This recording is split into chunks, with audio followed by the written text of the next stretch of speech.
Okay, we're going to tie B2. It's a sigma notation one that's part of the deal, and we'll see if we can figure it out. Well, here's the series, the sum of things going. We got -3, we're going to add 5, we're going to add 13, we're going to add 21. Hey, I can tell 5 minus 1 is 8, 13 minus 5 is 8. It really looks like this is an arithmetic sequence that's going up by 8. So D equals 8 and A equals -3.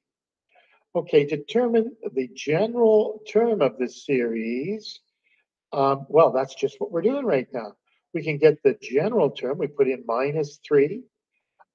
They're using K here, but I mean, we could use we they ask for it in K, so we use K instead of M, but it's just the same thing.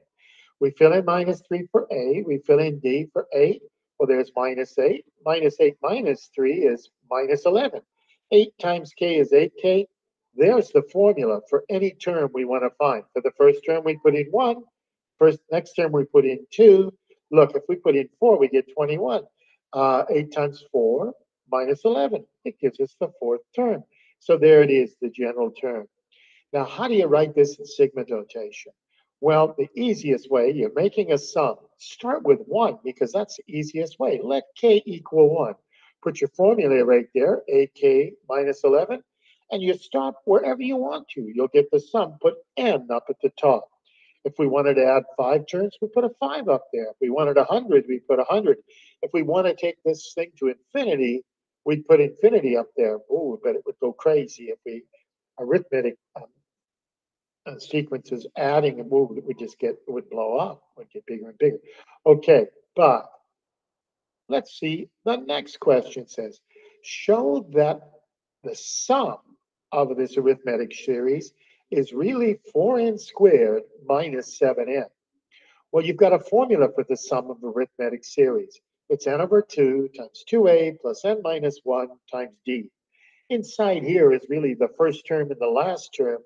That's the trick you're doing to combine an arithmetic series. But anyways, you got the formula.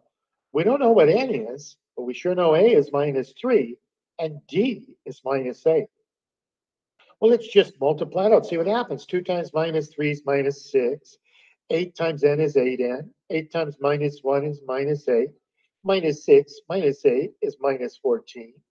Okay, now -14 times n divided by 2. Well, 14 divided by 2, that's really, or we can multiply both these things by a half. That's how they did it. Half of 8 is 4.